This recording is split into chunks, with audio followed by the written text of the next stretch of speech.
जरूर, बाबा साहेब डॉक्टर भीमराव अंबेडकर की किताब शूद्र कौन थे, हु वर द शूद्रस। यह किताब 1946 में प्रकाशित हुई थी और यह भारतीय इतिहास और समाज पर लिखी गई सबसे महत्वपूर्ण किताबों में से एक है। इस किताब में डॉक्टर अंबेडकर ने इस सवाल का जवाब खोजने की कोशिश की है कि शूद्रों की उत्पत्ति कैसे हुई और वे हिंदू समाज में चौथे और सबसे निचले वर्ण में कैसे पहुंच गए। किताब के मुख्य बिंदु और निष्कर्ष इस प्रकार हैं। 1. पारंपरिक सिद्धांत का खंडन। डॉक्टर अंबेडकर हिंदू धर्म ग्रंथों में दिए गए शूद्रों की उत्पत्ति के पारंपरिक सिद्धांत को पूरी तरह से खारिज करते हैं।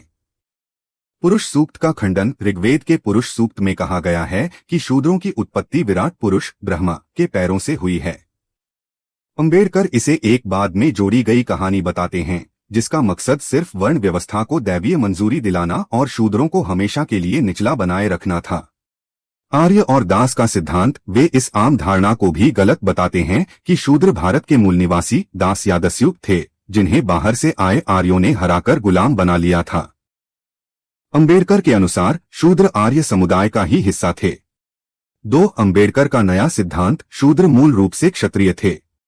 यह इस किताब का सबसे क्रांतिकारी और मुख्य सिद्धांत है।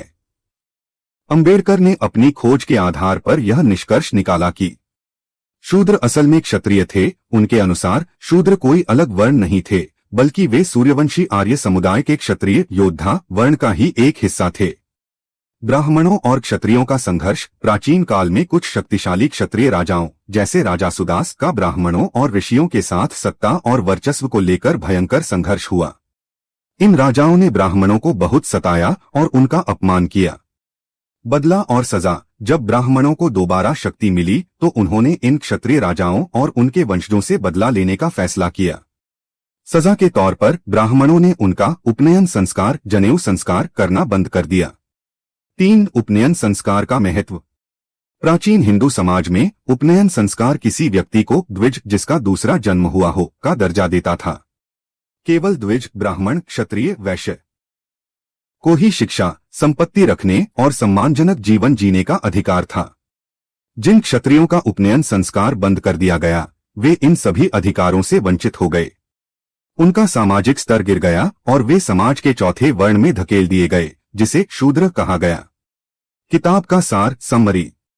संक्षेप में डॉक्टर अंबेडकर का कहना है कि शूद्र कोई अलग नस्ल या ब्रह्मा के पैरों से पैदा हुए लोग नहीं थे बल्कि वे मूल रूप से क्षत्रिय थे जिन्हें ब्राह्मणों के साथ हुए संघर्ष में हारने के बाद सजा के तौर पर उपनयन संस्कार से वंचित कर दिया गया था। इसी सामाजिक गिरावट के कारण वे चौथे वर्ण में आ गए और उनके सारे अधिकार छीन लिए गए। इस किताब का मुख्य उद्देश्य शूद्रों को उनके गौरवशाली अतीत से परिचित कराना और यह साबित करना था कि वे हमेशा से नीच या अछूत नहीं थे बल्कि उन्हें एक साजिश के तहत इस स्थिति में धकेला गया है। यह पुस्तक ब्राह्मणवादी व्यवस्था पर एक गहरा प्रहार है।